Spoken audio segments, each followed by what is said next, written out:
Here at Willamette, we commissioned the Racial Justice Task Force, which was made up of 20 plus of our class of 2020 graduates. And they were charged with studying a discrete issue in criminal procedure, the role of implicit bias in jury selection. And although it's incredibly interesting what they produced, really the conversation started to zero in on the skills that they each relied on in order to produce it. So things like teamwork, collaboration, legal research, writing, conflict resolution. And those types of skills are more generally correlated to the skills that we would expect newly licensed lawyers to have.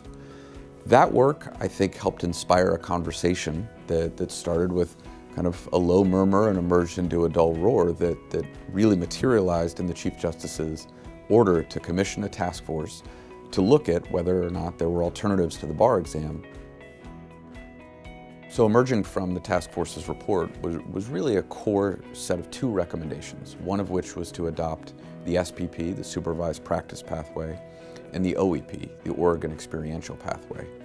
So the idea here is that an attorney from out of state who sought licensure here in state could engage in a supervised practice of about 1,000 to 1,500 hours, and that would be their pathway from out of state licensure to in-state licensure here in Oregon. Now that wouldn't impact Willamette particularly, but the Oregon Experiential Pathway would dramatically impact both the state and the law schools within.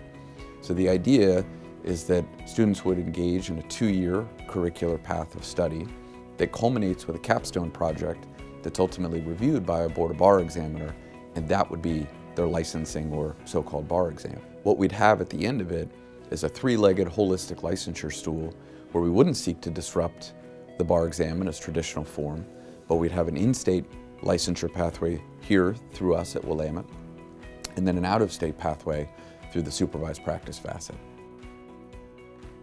If a 2-day bar is good enough for you, surely a 2-year bar is good enough.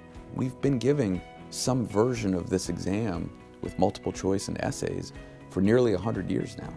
So it's always struck me as somewhat counterintuitive that we rush to improve just about every other facet of our lives, but we seem perfectly comfortable letting this incredibly important exercise essentially remain unchanged.